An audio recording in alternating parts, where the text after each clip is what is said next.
So the next few things I want to talk about are currency, internet, plugs, electrics, basically, gift shop, cleaning staff, and basic issues. The bonus for this resort, though, was exchanging currency. You got to do it with the rep Barbarita. 120 pesos for $1 Canadian. I don't know what the USD version was, but it was 120 pesos for $1 Canadian. Awesome. And no worry about having to deal with BS with the exchange rate when you go to exchange office. Now, I haven't really touched on this before, but the internet is something I want to talk about quickly. Typically available across all Cuban resorts, as far as I'm aware, but sometimes the internet ends up having technical problems. And this resort was no different. In the 2 weeks we were there, thankfully we only had one day where the internet went out. About, I think it was almost the second week. And we had to go down to mention it to customer service that our room, we didn't have internet access at this point. It was almost a full day by this point that where we didn't have access. So we showed them that we did end up having access, thankfully, on the main floor. They fixed it. They knew about that area. They fixed it, except for they didn't have any access, and she checked it out in the snack bar area. Didn't have it at that point. Mentioned it to them, but I don't know if they ever fixed it. But internet was fixed eventually when they sent the technician to get it fixed. It took a while because he was on a call for a TV to be fixed. So that took a little bit of time. So that said, thank you. I want to give a shout out to the guest services for getting it fixed. Now, power in Cuba is North American power, 110, 220 volts. And you can plug the majority of stuff into the wall directly, which is good. There might be a couple things that you would have to plug in with a converter, but as far as I know, most electronics and things like that, straight into the wall.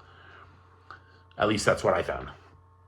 Now, gift shop, there is a gift shop right across from the lobby bar, and there's also bathrooms there as well, just to let you know. A bonus.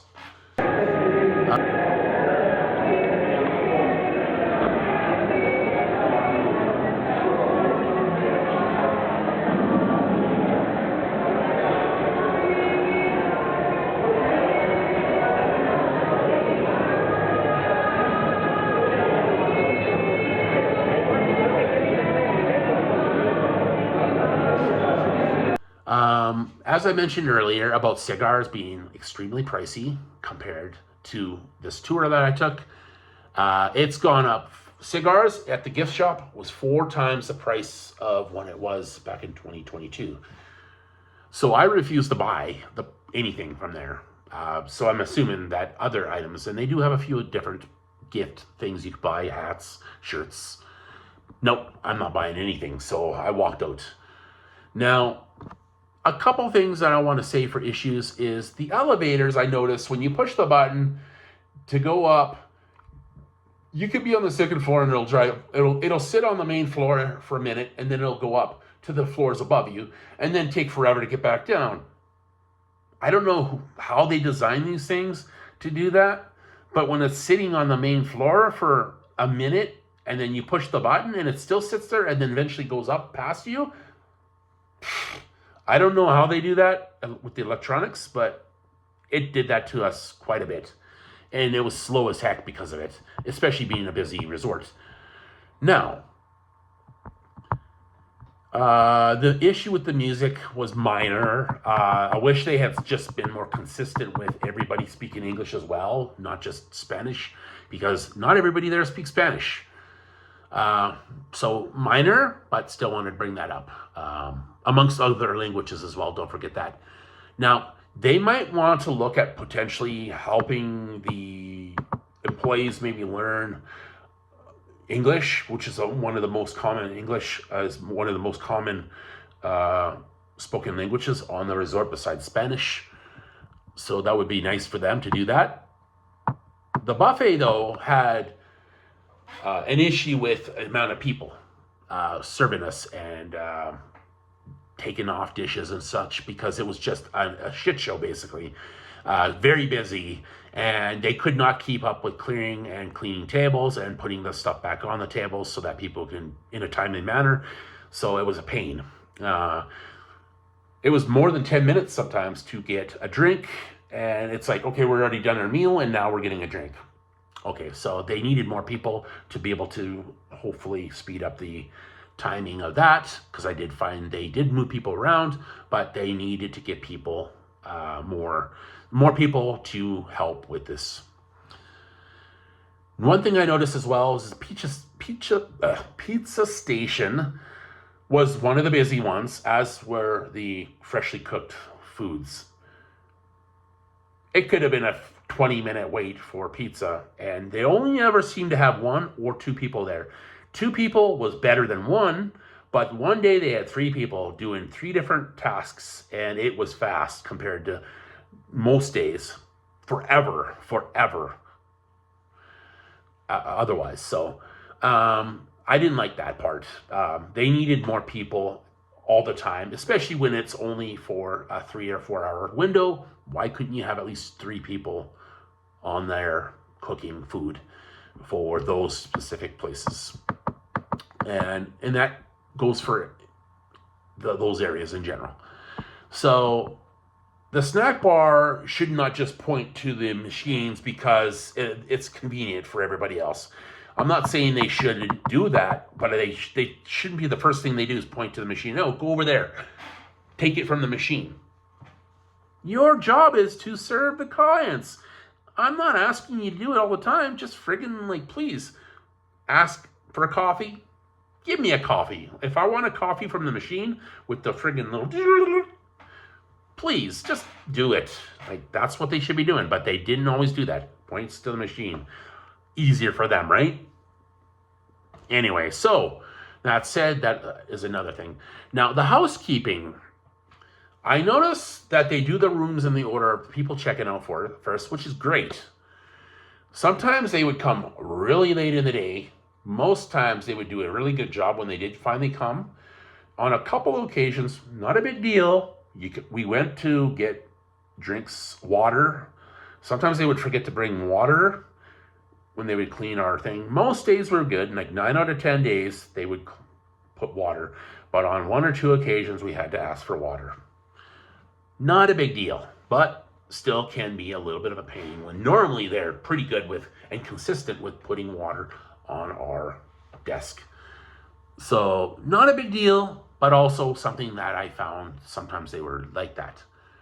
Now, to finish this off, this is near the end.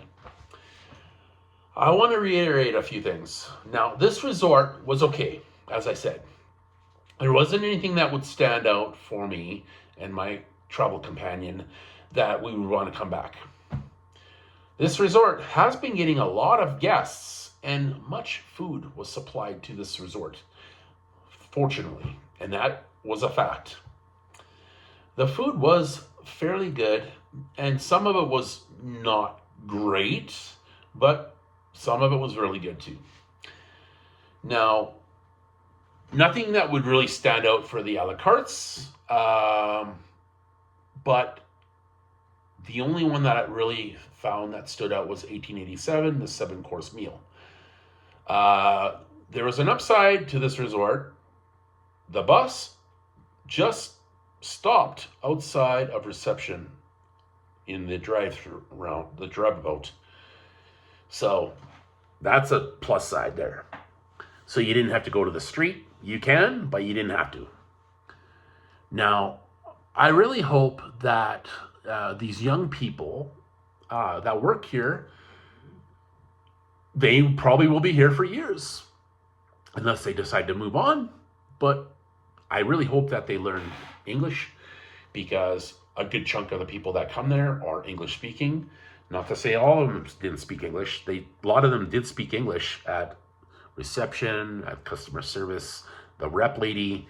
I don't know about that other rep guy for the other airline, but they spoke English. But the ones that are young in the different areas, including the housekeeping is not a big deal, but you are dealing with guests.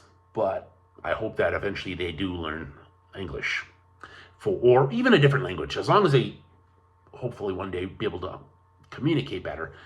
Again, I'm not going to be there enough to worry about learning Spanish. I know just enough to kind of say a few words, a couple sentences, but other than that, I hope one day that these people, when they work with these or work for these people who do speak a good chunk of them English, they will be able to eventually communicate better. So anyway, that said, continuing on, I wasn't a big fan of the high price for the excursion, since most of the time we were spending our time on the bus. And then the little bit that we were doing, they did not tell us this part about the fact that we had to climb really heavy, high steps, and that made that difficult. And the price of the thing to me wasn't worth it. Again, because of the fact that I know I'm kind of just talking about it, but I'm going to reiterate it one more time, is a lot of the time we were on the bus traveling.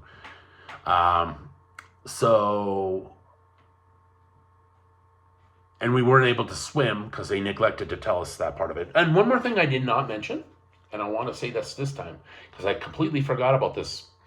This was an English-speaking tour. We had other people that were on the bus before we were on the bus. When we got on the bus, they were all French-speaking. Okay, fine.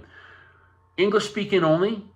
The fortunate thing for them, as a French-speaking person, we had a tour guide that was French speaker.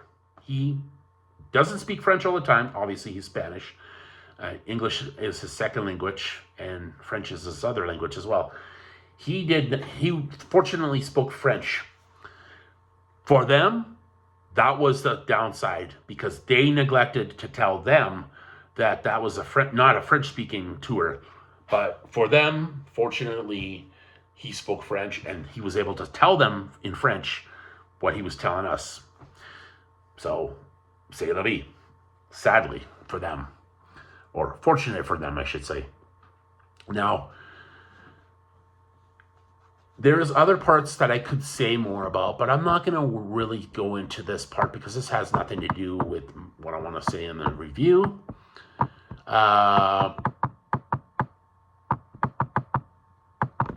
The good and the bad things that I mentioned in this review, I'm just basically not going to be coming back to this resort. It's not worth it to me. I don't feel like it was worth. There wasn't anything that really made me want to come back. Makes me want to come back. And as much as I love Cuba, this was probably the least. It wasn't terrible, but it was the least liked resort for her and I. When it came to a lot of those issues, and even not all issues, but just even the people that were there, just so many people.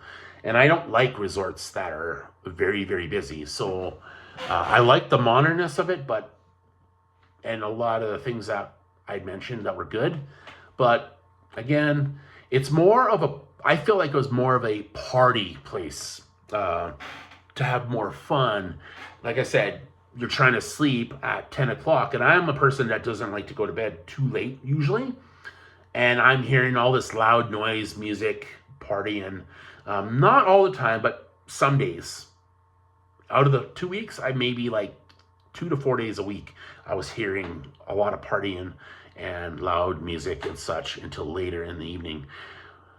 So it was downside there. Now, that said, I'm more of a quiet kind of guy. I like more the calmer. I like entertainment and stuff like that, but it was just not something that I want to ever do again for this resort. I will go to different resorts in the future, but that said, I'm going to finish this up because I just keep rambling. I'll give this resort a 3 out of 5. And that's all I'm going to say about that, because I don't feel it was more worth a 3 out of 5. It's more of a 3-star, even though I think it said it was a 5-star resort. I'm saying like a 3, maybe a 3.5. Memories was a 3.5, and it was better than this resort. And this resort, Memories Resort, was less busy than this resort. This resort was way too busy for me. So now that said, I'm going to cut it back, and I would like to say thank you very much, everybody, for listening. I hope this gives you more information about a different resort, completely different to what I was used to. And that said, thank you very much again. We will see you in the next video. Ciao.